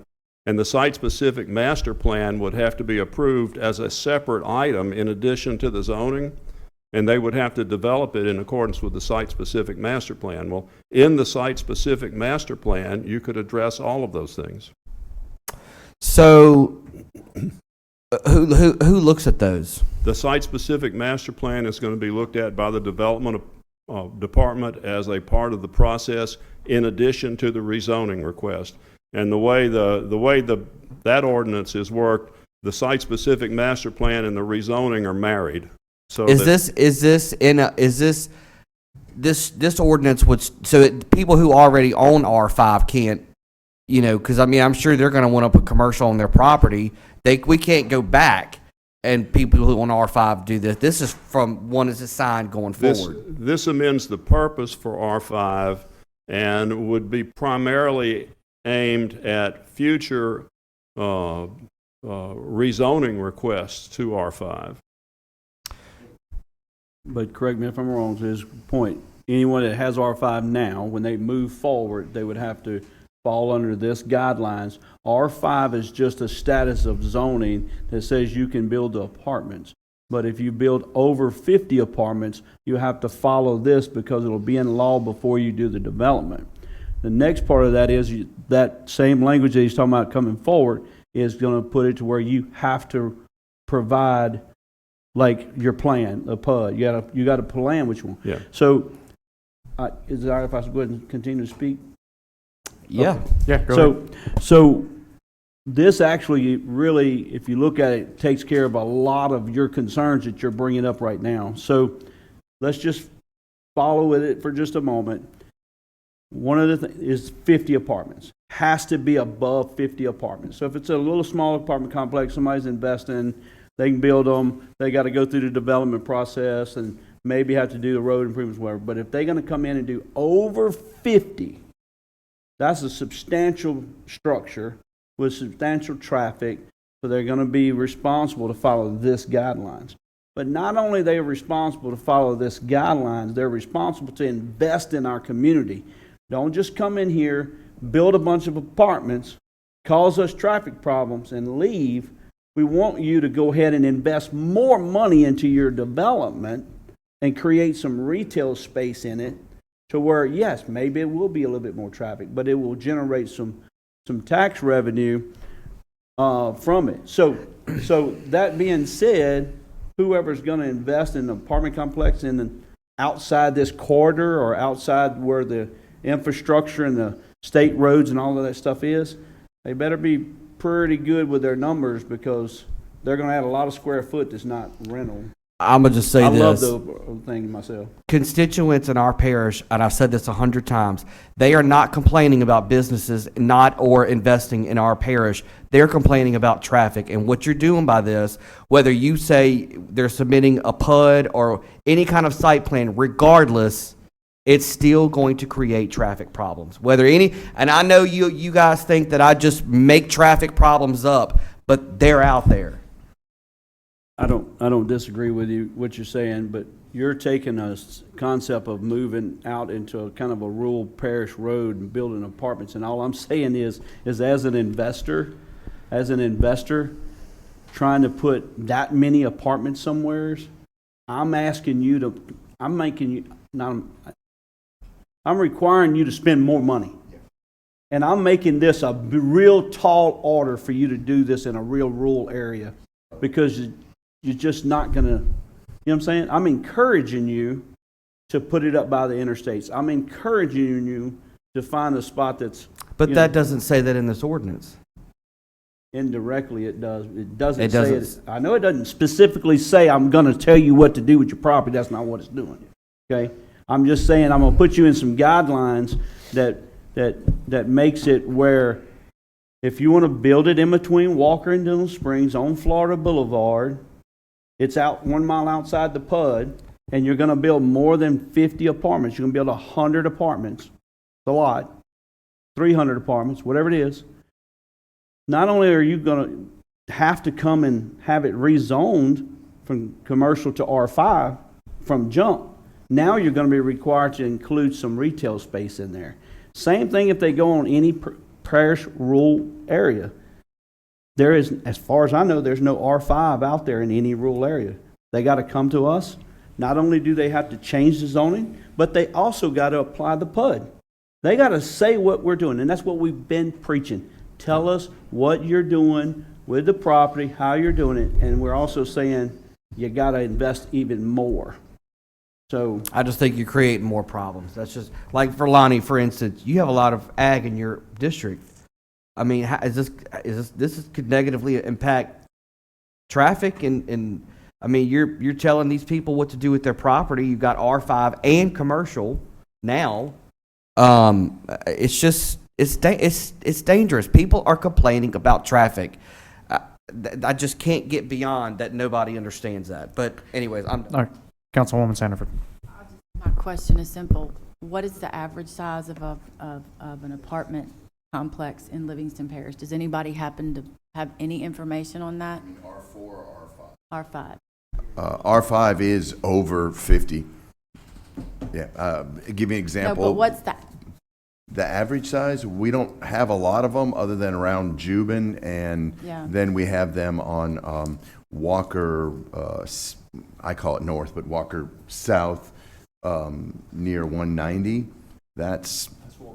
Yeah, it's Walker North. And then an example of it also is off of Black Mud Road, but Mr. Lewis's property's there, but he does have retail all around it.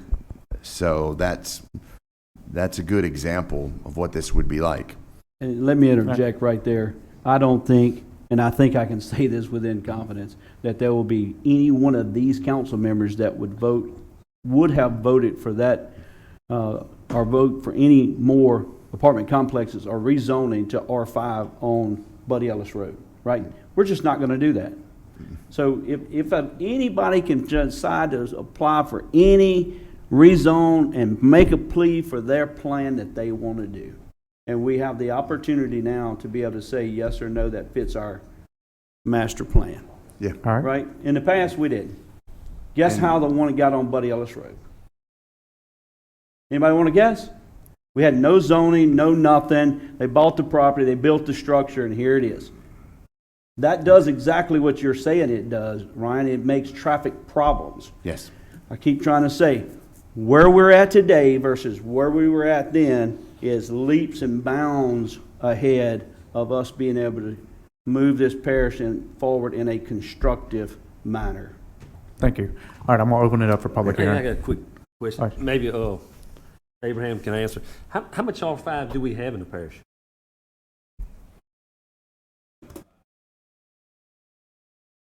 How about a handful? Said how about a handful? I don't have a number off the top of my head, but it is probably less than 5% of the parcel. Okay, I'm gonna open this for, I'm gonna open it for public hearing. Somebody here to speak for or against? We have no cards. Close the public hearing. She was speaking, I'm sorry. Councilman Erdy. Yeah, I see what Ryan is saying here, and because I'm fighting the same issues of small roads or small areas and construction trying to come left and right, and I'm fighting it left and right. And if you open up to R5, then I think if you put complex there of some sort, I think the businesses are going to follow right behind it. And I see what he's saying because it's just going to create a traffic jam that I really can't afford over there right now. I just want to express that. Thank you. Thank you. But okay, if I can just insert, and I'm trying to follow the whole thing. When apartments are proposed, and then you add commercial to that. Like I have a situation in my district right now where DOTD will not approve said development because they want the developer to widen the highway. So they're holding it up. So that's a good okay, thing. but so if this is on a parish road, Site-specific master plan could say that, hey, the traffic studies say the road's not big enough. That's the idea with the site-specific master plan is the developer who wants to do that can be told as a part of the site-specific master plan that the road is going to have to be upgraded to the point where it can accommodate what you're proposing to do or you can't do it. Yeah, if this fails, basically it's telling anyone who wants to do R5 in this parish, it is now much easier to do. This is more restrictive. All right. But we're going to have it in the future. 10 years ago, we Hold didn't on, have if you're very gonna many. speak, request to speak. about enforcement. All right. If you're gonna speak, request to speak, please. All right. Did you have something to say? I was just going to address the enforcement question. You know, I'll be the first to tell you that you can't stop everybody from doing something stupid. All you can do is make it hard. And that's what this does. You obviously have to depend on the development department to do their job in enforcing this. And of course, the rezoning request would ultimately come to the council. The site-specific master plan would ultimately come to the council. But it's going to have to be a cooperative effort on the part of government to enforce it. But if this is enforced, it will address exactly the problems that you're talking about with the site-specific master plan.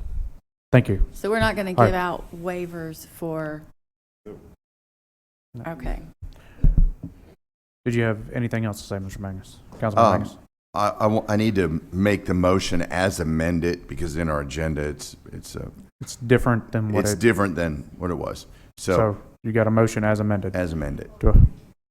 Yep. Please Okay. read it by title. Thank you. This is Livingston Parish Ordinance number 25-17, an ordinance to amend Chapter 117 zoning, Division 7, R-5, multifamily planned unit development, Section 117-185, purpose of the Livingston Parish Code of Ordinances. All right, so we got a motion as amended. Do we have a second?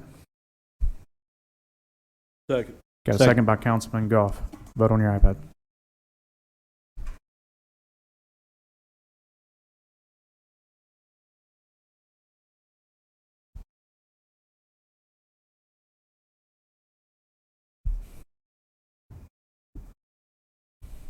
All right, we've got 7 yeses, 2 noes. The noes are Councilman Shavers and Councilman Erdy. That passed. All right, next item. We now have to adopt it as amended. All right, so we need a motion to adopt as amended. Got a motion by Councilman Mangus, second by Councilman Watts. Vote on your iPad. Well, first of all, I'm going to open up for a public hearing just because we got to do another closed public hearing.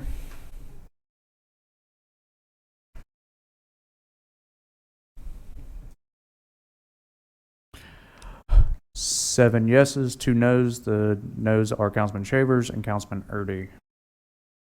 All right. Number 15. Public hearing and adoption of LP Ordinance 25-18, an ordinance to amend Chapter 127 to create Section 127-10, procedures for review of site-specific master plan where required in zoning processes. Councilman Mangus. Once again, I'll ask for Mr. Steve Irving to speak on this. This is to close a loophole that we had in our ordinances that referred to 12710, and there wasn't any verbiage there. So, for the plan unit development, there was a requirement in your ordinance for a site-specific master plan, but the procedures for adopting the site-specific master plan had never been adopted, and so it created an impossible situation. So the first thing this does is create the procedures for the site-specific master plan. Now, this is in the section on plan unit developments, and originally that site-specific master plan was something specific to plan unit developments. What I did with this is I changed the wording a little bit, and it says for the when they're required, and I did that to provide the council with the option of making the decision. There may be other zoning there may be other rezoning type requests where the council may want to require a site-specific master plan. And all you have to do in that situation is put in this requires a site-specific master plan, and that will kick back to this section and follow this procedure. And then we have a whole list of things that have to be submitted, and one of the requirements, and this addresses what came up with the ordinance we just considered, one of the requirements is that the Planning Commission, in considering the site-specific master plan, can say, we want a traffic study looking at what happens to the surrounding area. And that is specifically to deal with the situation that something that's going to create a traffic mess and to avoid it. So this is what I come up with, the procedures. That's how it works, and that's what it's for. Thank you. All right. Councilman Mangus? yes, I'd like to amend this. Adopt as amended. Adopt as amended. All right, is that a motion? Yes. Got a motion by Councilman Mangus, second by Councilman Wascom. I'm going to open this up. Open it up? We're going to read it by title. Go ahead. Yeah, and we're going to open it up. All right. Yep. I'm going to open up public hearing after you read it by title. This is LP ordinance number 25-18, an ordinance to amend chapter 127 multifamily development by creating section 127-10 procedures for review of site-specific master plan where required in the zoning process in the Livingston Parish Code of Ordinances. All right, I'm gonna open this up for public hearing. All right, I'm gonna close public hearing. Councilman Mangus.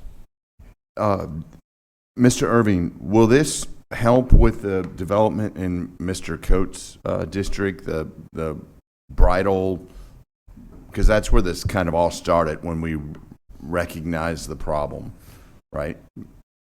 I can't say that I know that much about that development.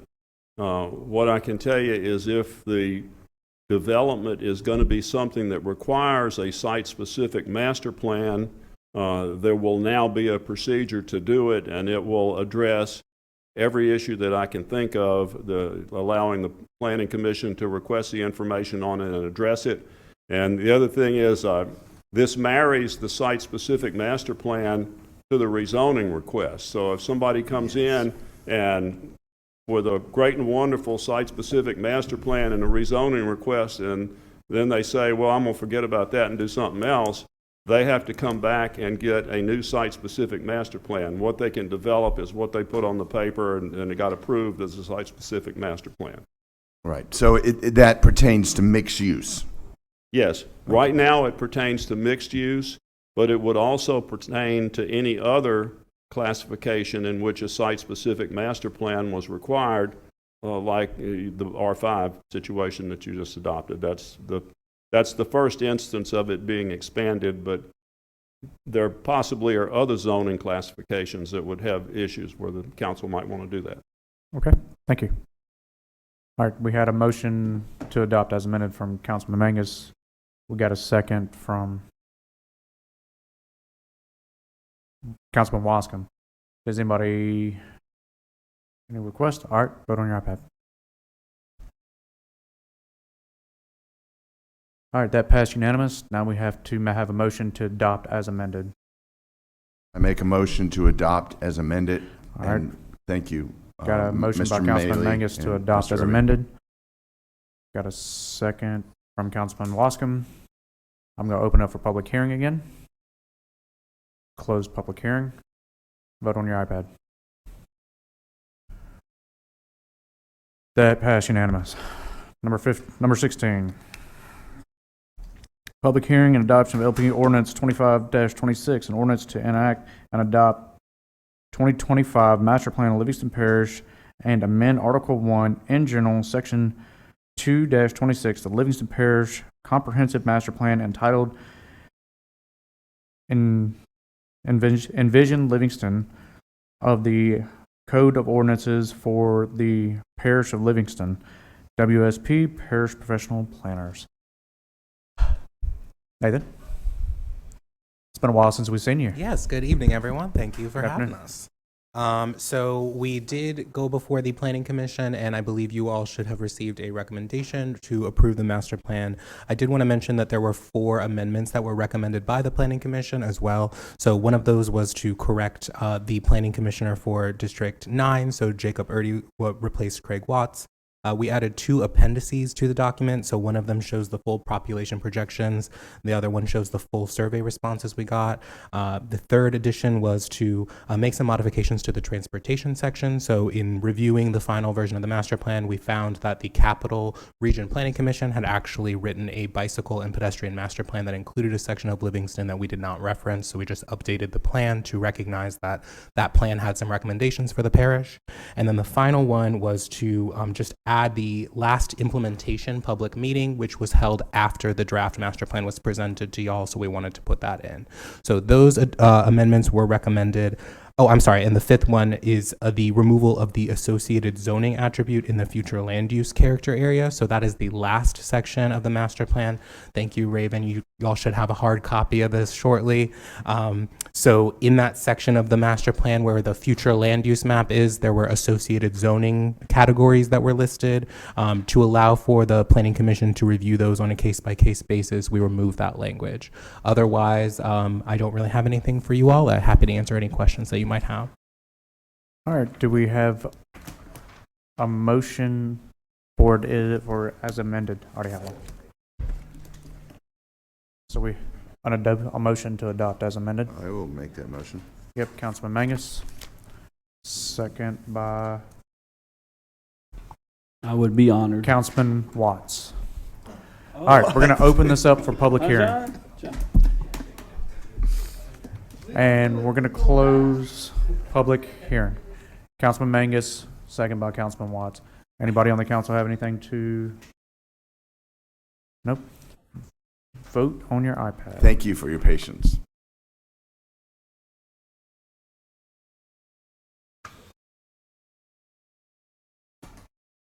All right, that passed unanimous, but we got now we need a motion to adopt as amended. I'll make a motion to adopt. All right, we make a motion to adopt as amended. We got a second by Councilman. We had to amend it. And then Councilman Watts. We're going to open it up for public hearing again. Close public hearing. Councilman Goff. Mr. Max, you know how I am. So if you would step to the podium, please. So Ricky's World. So multiple meetings back, there was some discussion about the master plan, and I'm loving to see. I like it. Everything looks good. There was a commitment to run the master plan and the Unified Development Code together.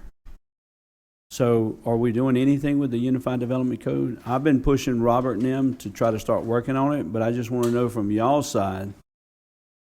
Yes, sir. Okay. We in fact started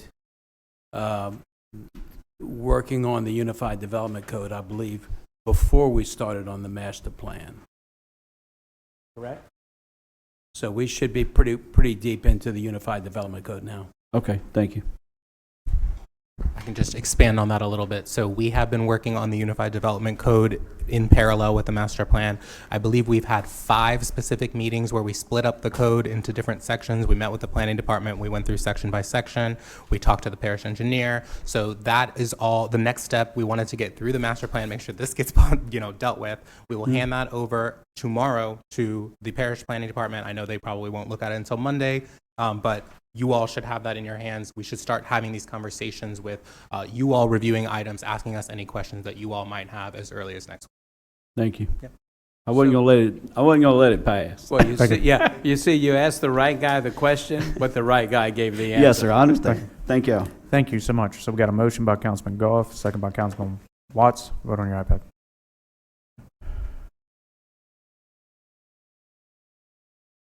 Councilman Hardy. All right, that passed unanimous. All right, 17. Public hearing and adoption of LP Ordinance 25-28, an ordinance to amend Chapter 125 Subdivision Regulations, Section 125 Definitions. Councilman Shavers. This is just to add the drainage plan into the definition to our ordinances because we changed minor resub. We added in a drainage plan, so now we have to add it to our definitions. That's all. All right, so that's a motion. Got a motion by Councilman Shavers, second by Councilwoman Sandiford. Gonna open it for public hearing.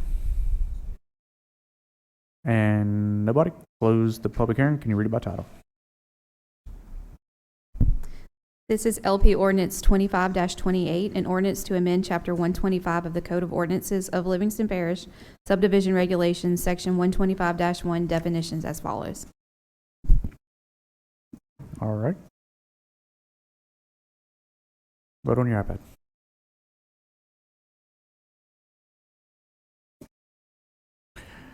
That passed unanimous. All right, adopt a resolution to name an unnamed 625-foot private servitude sinker lane for 911 purposes located in Joey Albin Road. Councilman Watts.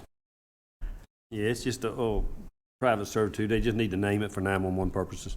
All right, is that a motion? Got a motion? Second. By Councilman Goff. Vote on your iPad. That passed unanimous. 19 board appointments and resignations. Council District 5, Councilwoman Sanford. Yeah, so I have two appointment recommends here. So they're both for Fire District 5. One is, can we do them together? Yeah, okay. Yes. Miss Jennifer Lovett and Mr. Randy Ray. Do you have to say how long their terms are? 2 years. 2 years? Council, Ms. Raven? Who are they replacing? They are replacing Mr. Wesley Sorensen and Mr. Robert Went. Does it matter which one replaces? Okay, they have the same term. Yeah. So their term will end on January 1st of 2017. 2027. I'm sorry, 2027. Okay. Thank you. All right, that's a motion by Councilwoman Sanford, right? Yes. All right, second. Second. Second by Councilman Goff. Vote on your iPad. No, they're not here. All right, that was unanimous. Recreation District 2, resignation appointment, Councilman Shavers. Yeah, I need to accept resignation for Chris Prescott, and I need to appoint Brett Harris. All right, so we're going to first do the resignation of Mr. Prescott. So is that a motion? Yes. All right, that motion by Councilman Shavers, second by Councilman Erdy. All in favor say aye. Aye. All right, that passed unanimous. All right, the second is to, she's clicking the buttons. Yeah, what's her? All right, the second is to, what's the name? Appoint Brett Harris. To appoint Brett Harris. Raven, I just sent you his information. All right, motion by Councilman Shavers, correct? Yep. And second by Second. Councilman Erdy. Okay, in his term, What's his term? he resigned, so he will be from now until February 13th of 2027. Okay. All right, he's going to finish out the term, correct? Okay. All right, vote on your iPad.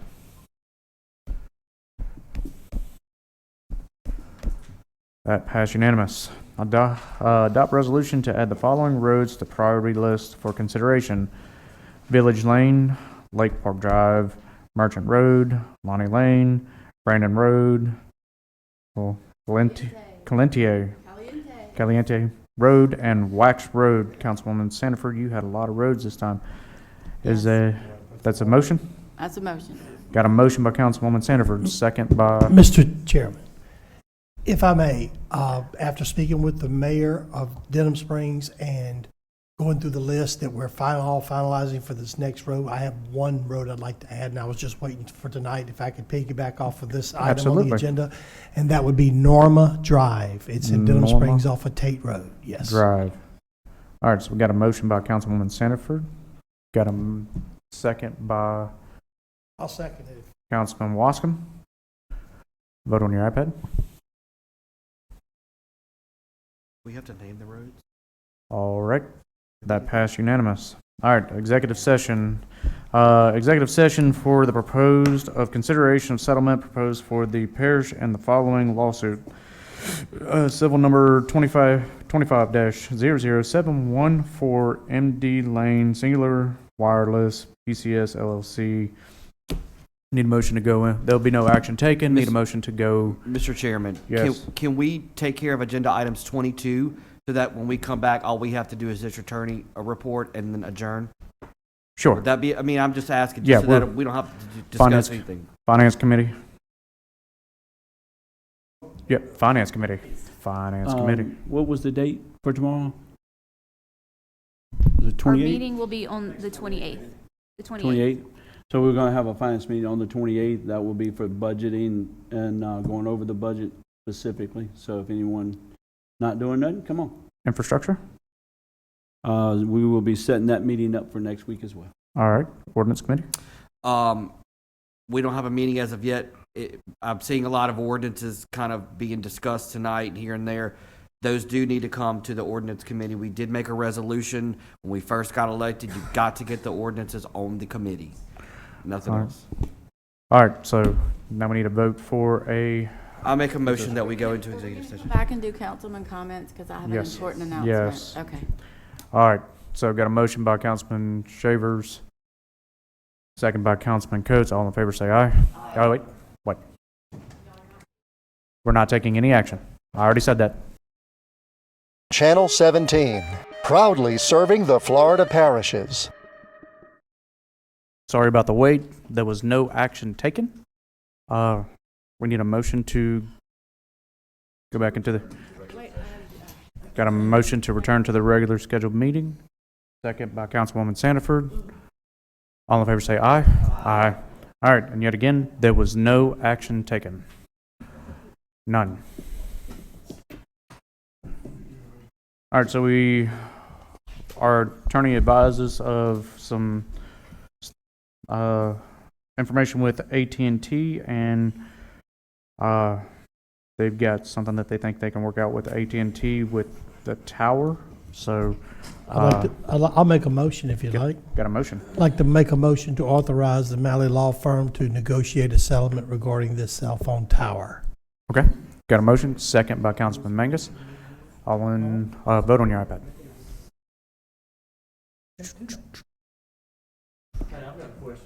Yes, sir. Didn't we make a, Hold up. Got to do public input. I'm sorry. Okay. You can hold that right there. I'm going to open it for the public. Are you sure you are the only one left? Okay. I'm closing for public hearing. Councilman Coates. and I'd like to say you're pretty good with legal stuff. But didn't we make a motion or make a statement before we went into executive session that we were not taking any action when we came back out? Could this be in violation of open meetings law since we did that? That's what I was thinking when we were back there. I would have a concern about now taking an action when everybody in the audience That's right. left. You told everybody they could leave. And this, Well, I thought we said we took no action in executive session, and we didn't take action. We're taking action back in regular session now. That was my complete understanding of this. I mean, Yeah, we never still take- have people here. yeah. It's against the law to take action back You there. shouldn't be taking, I must have misunderstood what was said when we came back out. I think I did too, because that's what I thought I'm pretty you had positive. I said that we were weren't not going to take taking any action when we back come there. Okay. We didn't take any action back. Yeah. I missed the back there part. Yeah. Sorry. Okay. I'm pretty positive I said that. I'm not.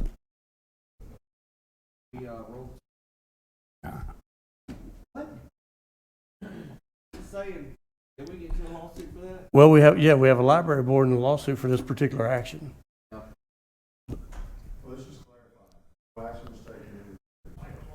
No, I don't think that's not what the lawsuit was about. It was about open meetings laws, because they told people that we're not taking action after the executive session, and they came back and took action. We didn't. We didn't left, say and then after. it was We too said late. in. We said in. All right. What's the solution? I know we said that. Well, since what this would be the transmission of a settlement proposal to them, it would have to come back to you to be voted on anyway.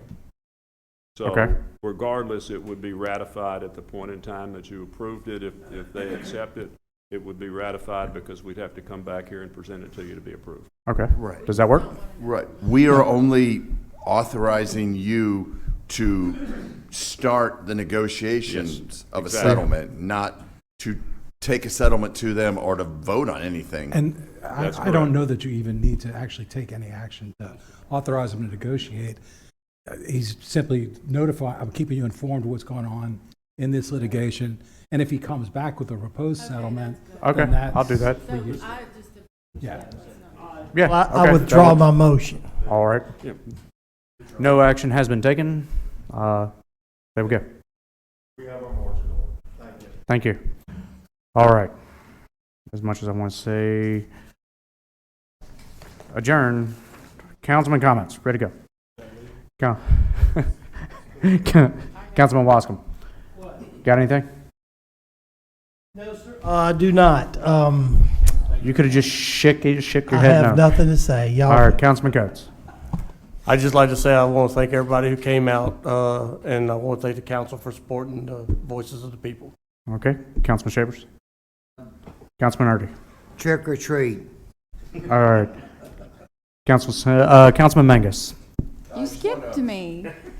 I just want to remind everybody that this is Immaculate Conception's, one of our only fundraisers of the year is their Fall Fest. It's Friday, Saturday, and Sunday.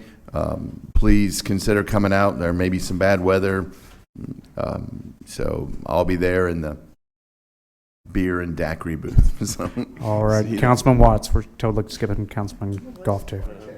Got nothing? All right, Councilman Goff. Ricky. I'm good. Okay. I know yours is the most important of the night because it has to do with trick or treat. So, South Park Trunk or Treat is October 26th, this Sunday, from 6 to 8 p.m. Now, we have a rain event coming in, but we do live in Louisiana, so we don't know really what's going to happen yet. Everybody's asking. I'm meeting with the park at 10:30 in the morning. After we have that meeting, we will know. We're going to decide in the morning if we're going to reschedule it or relocate it. So stay tuned. We'll put it out on social media and as many outlets and make as many phone calls as we can, but that's the standing right now. I hope to see you there. Thank you. And Councilman Shavers has been waiting for this one all night. Ready to go. You said it was locked and loaded. Oh, I have a motion to adjourn. Got a motion, second. Councilman Watts, all in favor say aye.